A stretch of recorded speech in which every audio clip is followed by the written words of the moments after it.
Bonjour et bienvenue à la capsule préparée par l'équipe d'ergothérapie. Je vous remercie d'être là ce soir avec moi. Je me présente Marilyn, ergothérapeute à la commission scolaire de Laval. Je vais vous parler aujourd'hui de comment préparer votre enfant à l'écriture dès la maternelle. Alors, les règles pour communiquer avec Zoom, ce qui est très important de savoir, c'est prendre les questions à la fin. Il y aura 10 minutes de questions, donc je vous invite à écrire dans la section clavardage vos questions. La durée totale de la capsule est de 30 minutes. Je vais commencer par vous parler pendant 20 minutes du sujet de notre capsule. Alors, comme je vous disais plus tôt, le sujet aujourd'hui de la capsule est comment préparer mon enfant à l'écriture dès la maternelle. Il y a deux grandes intentions. L'importance des préalables moteurs, qu'on va définir un petit peu plus loin, et comment les travailler. Aussi, super important de développer le plaisir et l'intérêt au monde écrit. Donc, on va vous donner des trucs, des exemples, des conseils, des activités pour stimuler le graphisme et l'écriture. Développer les préalables moteurs, on a fait une analogie avec une maison. Parce que comme une maison, le corps a besoin de bonnes fondations. Ça veut dire des muscles du corps qui vont être forts et stables pour permettre de réaliser des activités au quotidien et celles demandant plus de précision, comme par exemple écrire et dessiner. Je veux vous parler un petit peu des principes généraux sans aller en profondeur dans la théorie, pour que vous ayez une meilleure idée du développement là, de l'enfant. Je donne souvent l'exemple aux parents quand vous avez vu grandir votre enfant quand il était un petit bébé. Alors, les muscles se développent du centre du corps, donc les muscles, tout ce qui est le tronc, la tête, la stabilité des épaules, c'est super important pour permettre les mouvements dans les extrémités.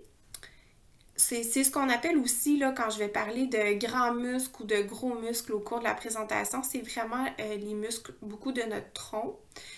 Et comme je vous disais, ça va permettre d'avoir accès aux plus petits muscles, qui sont les muscles de la main, les muscles des doigts. De cette façon-là, quand l'enfant se développe, les mouvements sont au début plus grossiers, mais plus qu'il explore, plus qu'il expérimente, ça va être plus raffiné.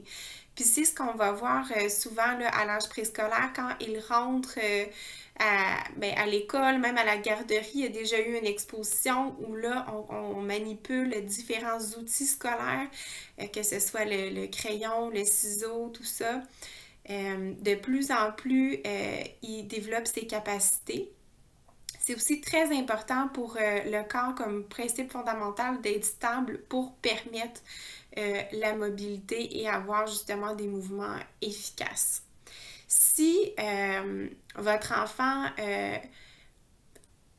est instable, je vais dire ça comme ça, où les muscles de son corps sont moins forts, ce qu'on remarque souvent en classe, c'est des enfants qui vont plus gigoter, qui peuvent avoir de la misère à s'asseoir au sol, qui vont prendre des positions qu'on dit comme en W quand ils vont s'asseoir.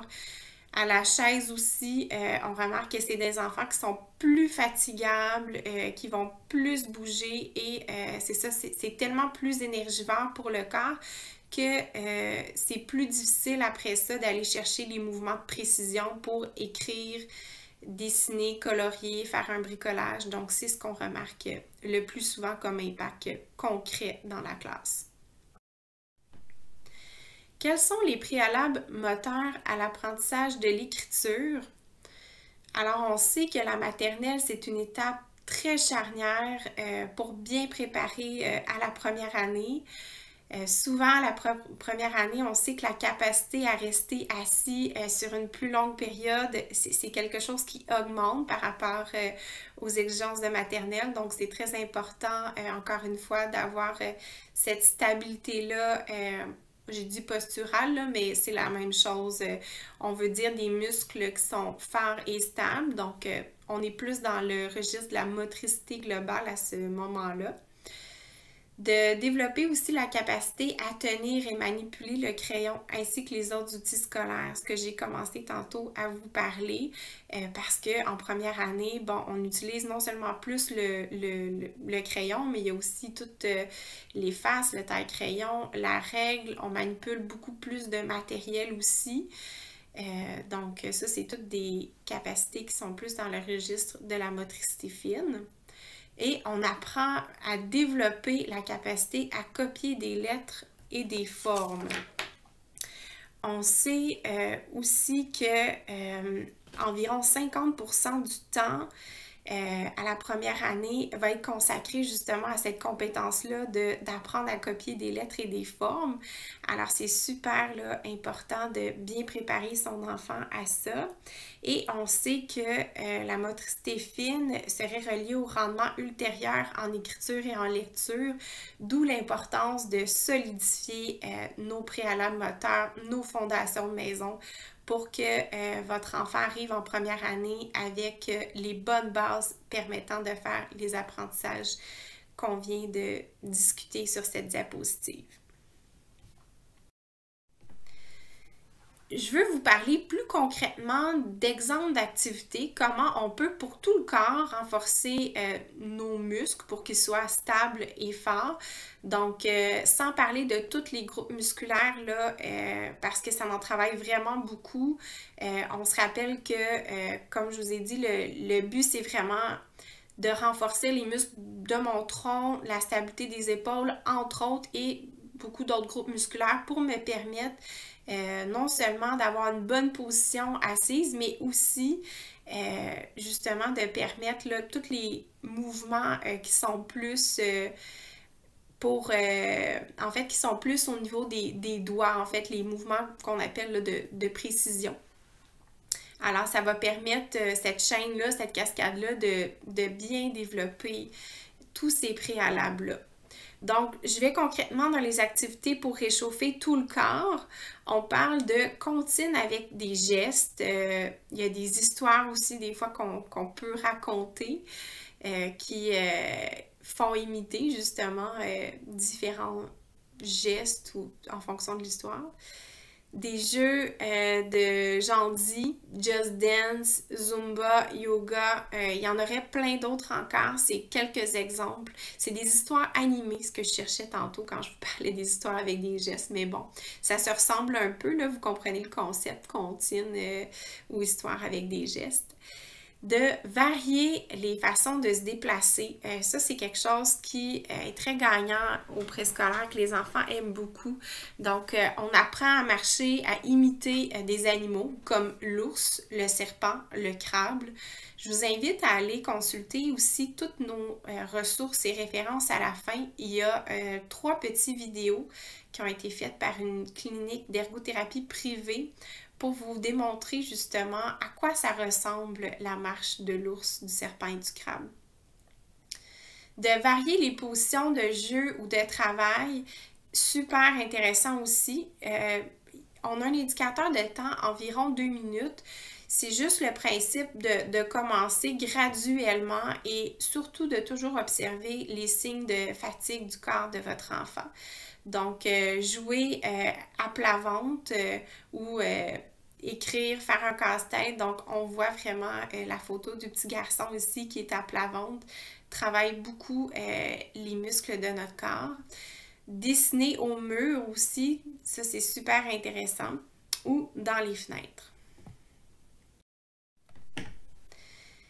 Maintenant, je vais vous parler des activités pour développer les muscles de la main et des doigts. Donc, on sait que les manipulations dans la main sont reconnues pour être un prédicteur des difficultés en calligraphie. Donc, d'où l'importance de les travailler dès la maternelle. Alors, je vais vous montrer un exemple de qu'est-ce qu'on veut dire par manipulation de la main. Je vous conseille de travailler avant avec la main, bon, qu'on dit championne, ou vous observez soit une préférence, même des fois à la maternelle, là, il y a des enfants aussi que c'est clairement établi qu'il y a une dominance qui utilise toujours la même main pour faire leurs activités. Donc, ça, c'est super intéressant pour préparer toutes les activités de contrôle moteur du crayon. Donc, je vous donne un exemple de manipulation dans la main, des translations doigt-paume, paume-doigt à l'instant.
Je vais repasser la vidéo encore une fois pour qu'on puisse bien voir, puis je vais vous l'expliquer en même temps. Alors, on voit que du bout des doigts avec la prise pouce-index, on va prendre un jeton et on va le glisser en faisant un mouvement de translation jusque dans la paume. Ensuite, de la paume, on fait la translation pour la porter jusqu'au bout des doigts, toujours un à la fois, avant de le déposer dans la petite banque. Alors voilà, donc si tantôt je vous ai parlé un peu du concept de préférence manuelle ou dominance, si dans le cas de votre enfant, vous n'êtes pas sûr parce qu'il change encore de main, je vous conseille en fait de mettre les objets au centre pour vraiment aller observer pendant qu'il manipule s'il y a tendance une fois que l'objet est au centre de la table, à choisir plus une main que l'autre. On peut l'observer aussi quand l'enfant s'alimente, donc toutes les activités avec les ustensiles, on peut voir ça quand on va prendre un crayon aussi, quand on va avoir à prendre des petits objets pour manipuler. Donc, peu importe, mais essayez de voir s'il y a une tendance. On peut aussi, si on voit que votre enfant là, change de main, lui demander de choisir une main puis de la conserver jusqu'à la fin de l'activité pour voir un peu qu'est-ce que ça fait. Parce que le but, c'est vraiment de travailler tout ce qui est la force et l'endurance. Donc, de garder la même main jusqu'à la fin, ça peut être intéressant. On peut voir s'il y a une main qui semble un petit peu plus perfectionnée. Donc, ce que je veux dire par là, c'est que la qualité de l'activité est meilleure avec une main que l'autre. Donc, ça, c'est tous des petits indicateurs qui peuvent nous aider à savoir justement si votre enfant va développer sa dominance d'un côté ou de l'autre en fonction des petits trucs que je viens de vous dire. Très important aussi, les activités de la vie quotidienne avec des outils non scripteurs. Ce qu'on veut dire par là, c'est qu'il y a plein d'activités là, qu'on dit qu'on utilise les deux mains, dans le fond. Fait que c'est ça qui est le plus important à comprendre. Donc, pour voir un peu comment réagit votre enfant spontanément. Donc, on pense juste à l'ouverture d'un contenant. On n'a pas le choix pour visser, dévisser. Il y a une main qui va faire l'action, mais l'autre va tenir, va stabiliser le contenant. C'est la même chose pour le sac à collation, le tube de pâte à dents.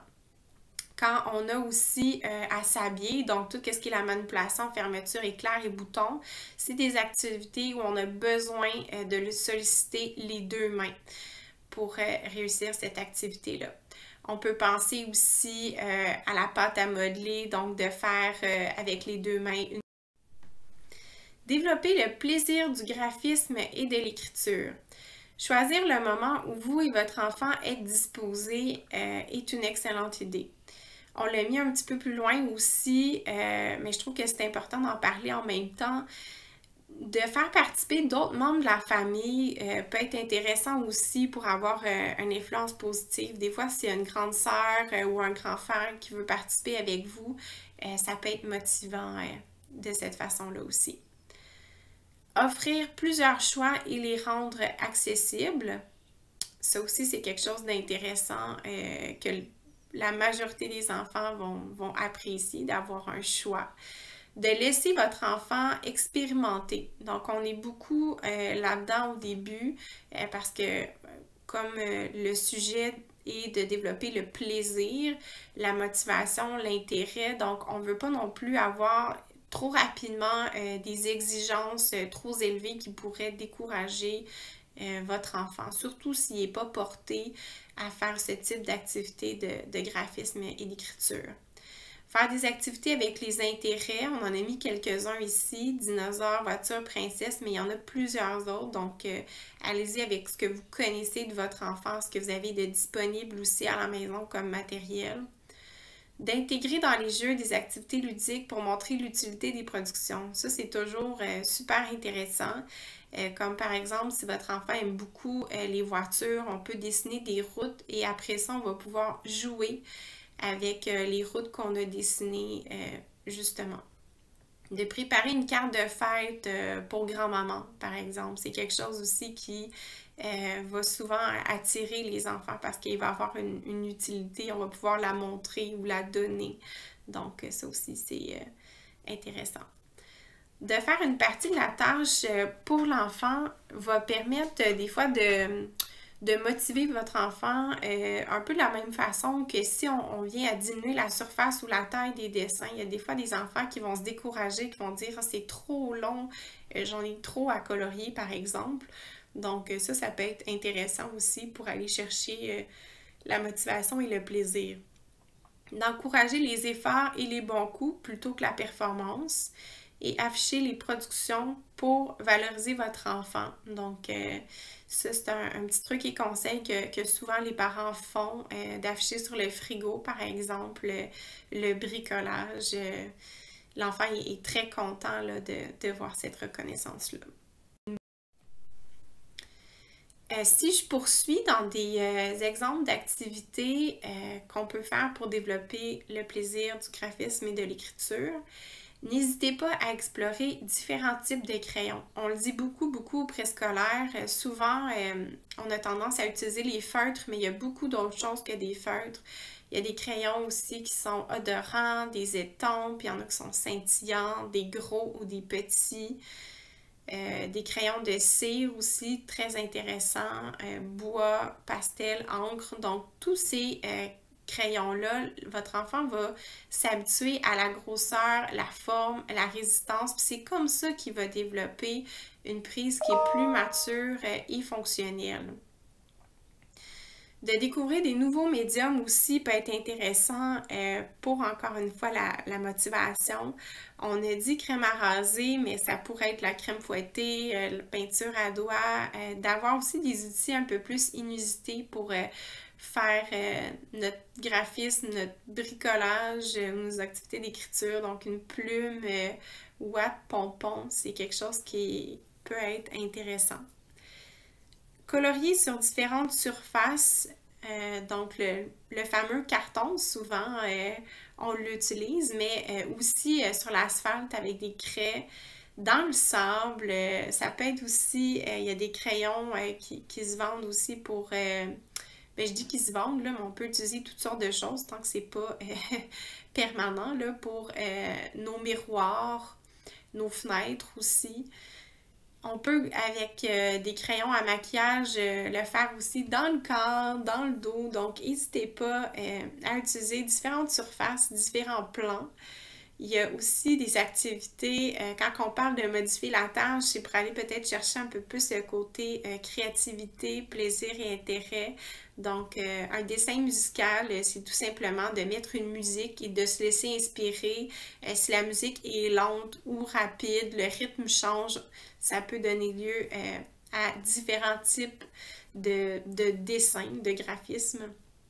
De faire les yeux bandés ou dans un parcours moteur. Donc, ce sont des petites idées pour agrémenter votre plaisir à faire du graphisme et de l'écriture. Je veux terminer en vous parlant de développer des bonnes habitudes d'écriture.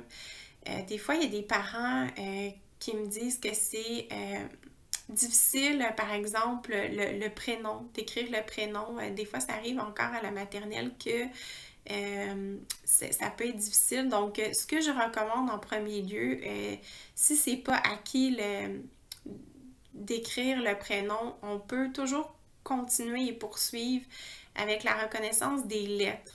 Donc, de savoir c'est quoi les lettres qui sont dans mon prénom et de les mettre dans le bon ordre. Donc, ça, c'est super important de continuer à le travailler, même si vous dites, bon, avec un crayon à l'écrit, le tracé, c'est quelque chose qui bloque. Vous travaillez déjà deux bonnes compétences, la reconnaissance des lettres, puis les mettre dans le bon ordre. On peut aussi encourager votre enfant à avoir des bons automatismes pour s'organiser dans la page ou à la formation des lettres. On sait que souvent, ça commence de haut vers le bas, de gauche vers la droite. Rappelez à votre enfant aussi d'écrire les lettres de son prénom dans l'ordre, un peu comme je disais, là, de gauche à droite. On vous a mis un exemple ici de Maxime. J'aimerais aussi rappeler que les inversions sont encore normales à la maternelle. Donc, comme vous voyez, d'habitude, ça s'estompe là, à la fin de la première année. Donc, c'est encore normal. Ne vous inquiétez pas si c'est quelque chose qui arrive. Ça peut être intéressant aussi de voir si votre enfant garde son poignet sur la table ou sur la surface de travail et qu'il n'est pas dans les airs. Ça aussi, c'est une bonne habitude à avoir. J'aimerais juste finir, en fait, pour vous parler de l'importance de tout ce qui est la préécriture. Ça n'a pas été abordé dans cette capsule-ci, mais ça sera le prochain sujet, donc la suite de cette capsule, parce qu'on sait qu'être capable de dessiner des formes, c'est l'habileté la plus prédictive d'écriture chez les jeunes apprenants. Donc, ça va être le sujet de notre prochaine capsule. Je vous remercie beaucoup d'avoir été avec nous et on va maintenant passer à la période de questions. Au revoir.